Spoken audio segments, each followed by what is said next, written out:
என் அன்பிற்குரிய தமிழ் தங்கைகளே, இவர்கள் தருகிற அழுத்தம் நம்மை ஆவேசப்படுத்தும், அரசியல் படுத்தும், ஒருபோதும் அச்சப்படுத்தாது என்பதை, ஆனால் அம்பேத்கர் சொன்ன அந்த புரட்சி மொழிகளை உங்கள் ஆள் மனதில் பதிவு வைத்துக் கொண்டு களத்திலே நில்லுங்கள்.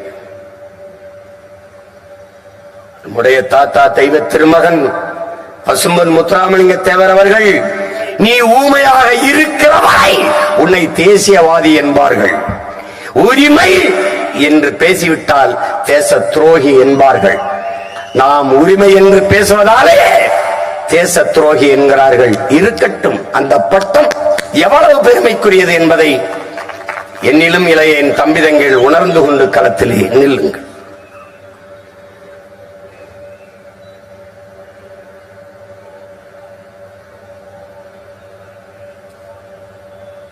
சற்று தளர்வு, சற்று சோர்வு மொத்த இனத்தையும் முடித்துவிடும். திராவிடர்களுக்கு பேச நிறைய வாடகை வாய்கள் உண்டு. இந்தியர்களுக்கு இந்திய அரசியலை பேச பெருங்கூட்டம் உண்டு. தமிழர் நிலத்தில் தமிழ் தேசியம் பேசுகிற நம்மை தூற்றுவார்கள். 10 ஆண்டு கால பதவியில் இருந்தாயா? பாராளுமன்றம் சென்றாயா? சட்டமன்றம் சென்றாயா? கோடி கோடியாக கொள்ளையடித்து குவித்தாயா? லஞ்சம் ஊழல் பெற்றாயா? வளங்களை சுரண்டி கொளுத்தாயா? இல்லை. இதையெல்லாம் தடுக்க போராடுகிறாய். ஆனால் உன்னை ஏன் விமர்சிக்க வேண்டும்? ஒரு கட்சி எல்லா கட்சிக்கும் எப்படி எதிர்கட்சியாக இருக்கிறது? எல்லா கட்சிக்கும் எதிர்கட்சி ஒரே கட்சி.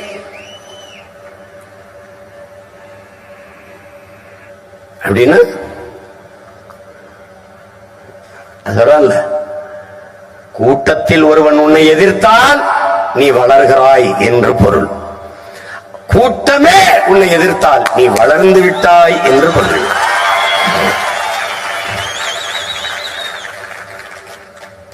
இப்படி எங்கேயாவது வேட்பாளரை கட்டு பார்ப்போம். கட்சி காசு கொடுக்கணும். கட்சிக்கு எவ்வளவு கொடுப்பீங்க? 10 crores. தேர்தலுக்கு எவ்வளவு செலவு பண்ணீங்க? 20 crores. நீங்க போங்க, நீங்க வாங்க. கட்சிக்கு எவ்வளவு காசு கொடுப்பீங்க? 20 crores. தேர்தல் எவ்வளவு செலவு பண்ணீங்க? 30 crores. நீங்க போங்க. அதிகமாக காசு கொடுக்குறான்னு அவனுக்கு சீட்டு.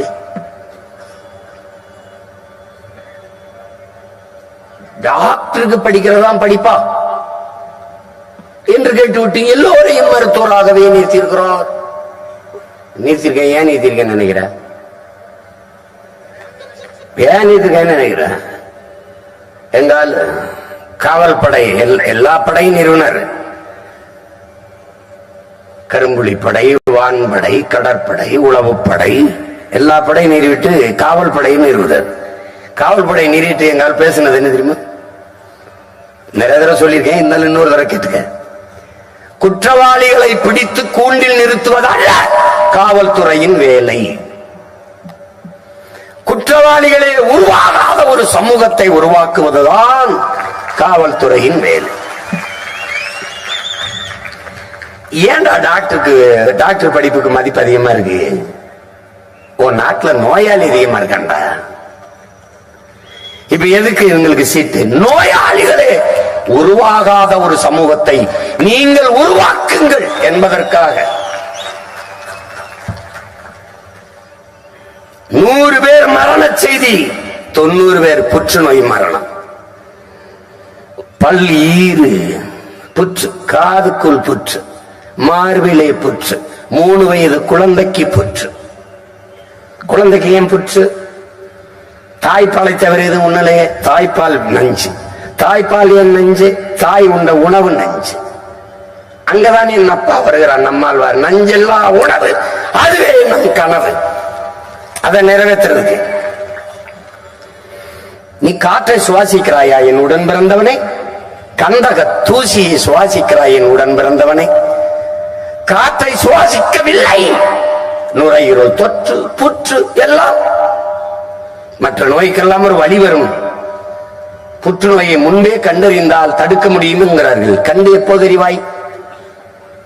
நீ போகும் போதே அது 3வது நிலையை தாண்டி விட்டது, 4வது நிலையை தொட்டு விட்டதும் அப்படின்னு என்ன அர்த்தம்? நீ செத்துட்டாயின்னு அர்த்தம். நம்மை விட்டால் இந்த நாட்டுக்கும் மக்களுக்கும் நாதி கிடையாது. உடன் பிறந்தவர்களே நல்லா கவனிச்சுக்கணும். மழையில்லாத நிலம் பாலைவனம் என்கிற அடிப்படை புரிதல் கூட இவர்களுக்கு இல்லை. மலையை மணலாக பார்க்கிறார்கள், அதை நொறுக்கி ரோடு போடுகிறார்கள், வீடு கட்டுகிறார்கள். ரோடு இருக்கும், வீடு இருக்கும். மலை என்றால் இல்லை என்றால் மழை இருக்குமா? மழை இல்லை என்றால் நீர் இருக்குமா? நீர் இல்லை என்றால் நிலம் இருக்குமா? நிலம் இல்லை என்றால் வளம் இருக்குமா? அது சிந்தனையே கிடையாது அவனுக்கு. இந்த பதர்கள்ட்ட பதவியை கொடுத்துட்டு சாகப்படியா நீ? நிலம், மழையில்லாத நிலம் பாலைவனம் என்ற புரிதல் உனக்கு இல்லையா? இல்லையா? பனைமரம் பாலைவன பயிர் அல்ல. பாலைவனத்தில் பனைமரம் வளராது. வறண்ட நிலம் என் மண் ராமநாதபுரம், சிவகங்கை, இனி திருச்செந்தூர் இந்த பகுதியிலே வரும். வறண்ட நிலத்திலே வரும் பனை, பாலைவனத்தில் வராது. ஆனால் அந்த பனை அதுக்கு பக்க வேறே கிடையாது. என்னுடன் பிறந்தார்களே, ஒரே வேறுதான் நேராக 1000 அடிக்கு கீழே போகும். என்ன ஓட்டு கேட்காம இதெல்லாம் பேசிட்டுக்காங்க. இதெல்லாம் தெரியாம நீ எனக்கு ஓட்டு போட்டு நான் என்ன பண்ண போறேன்? இதெல்லாம் தெரிஞ்சுக்கிறாம நீ எனக்கு ஓட்டு போட்டு இவங்க எல்லாம் வென்று நான் என்ன? இதான் அங்கேயும் போய் பேசுவான். எங்கால பாராளுமன்றத்தில் இதான் பேசுவான். எல்லா வேர்களையும் பாருங்கள் என்னுடன் பிறந்தார்களே, பனையின் வேரையும் நீங்கள் பாருங்கள்.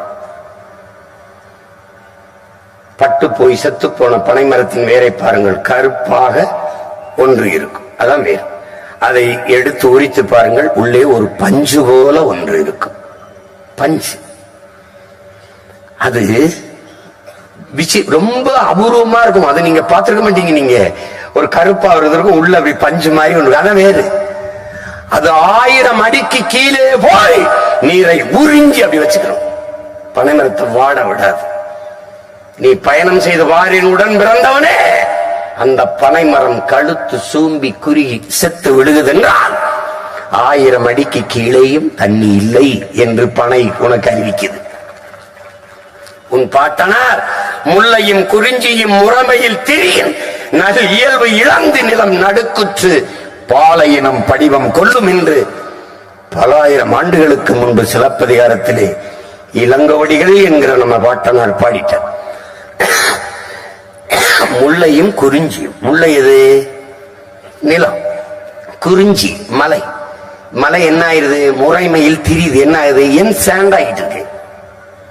நிலம் என்னது? மீத்தேனு, ஈத்தேனு, நிலக்கரி, கலக்கரி எல்லாம் போடுவான். நீ என்ன இவர் பேச்சு சாத்தியம் இல்லாத பேசுவாருங்க சீமான். டேய், சாத்தியம் இல்லாத சாத்தியப்படுத்துறவனுக்கு பேர் தான் புரட்சியாளர்னு பேரு. வெறுங்காலோட நடந்தேன், சுட்டுச்சு, கல்லும் முள்ளும் குத்திச்சு, செருப்பு தேவைப்பட்டுச்சு, படைச்சிட்டேன். நான் பேசுறது தொலைதூரத்தில் இருக்க எல்லாருக்கும் கேட்கணும்னு நினைச்சேன், படைச்சிட்டேன்.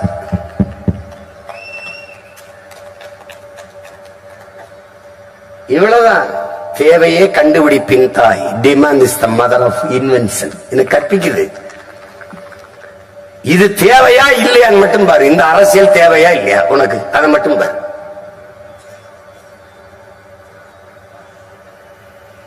எதை பத்தி கவலைப்பட்டிருக்கான்?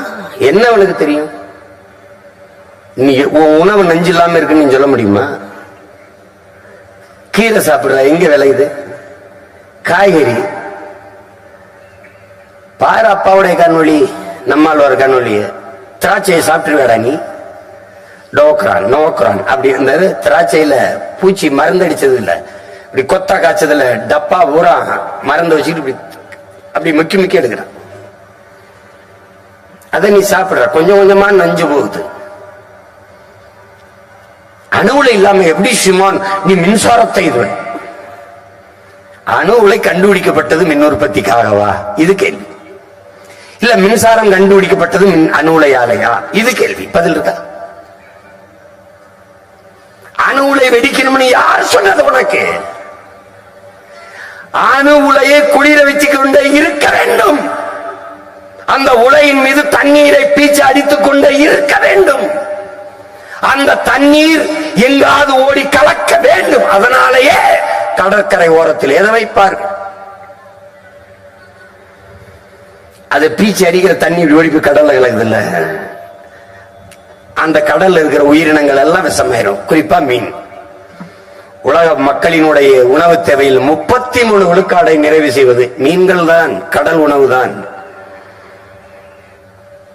இப்ப அந்த தண்ணி ஓடுது இல்ல, உங்களால நம்ப முடியுதா பாருங்க, தண்ணி ஓடுது இல்ல, நிலத்துல பட்டு அந்த நிலத்துல ஒரு புல்லு முளைச்சு அந்த புல்ல பசுமாடு சாப்பிட்டு அந்த பசுமாடு பாலை கறந்து அந்த பால்ல இருந்து நெய்யை எடுத்து அந்த நெய்ய ஒரு கண்ணாடி போத்தல்ல அடைச்சு அதை இருட்டு அறையில் வைத்து விளக்கெல்லாம் அணைச்சிட்டு இருட்டு அறையில் வைத்து விட்டால்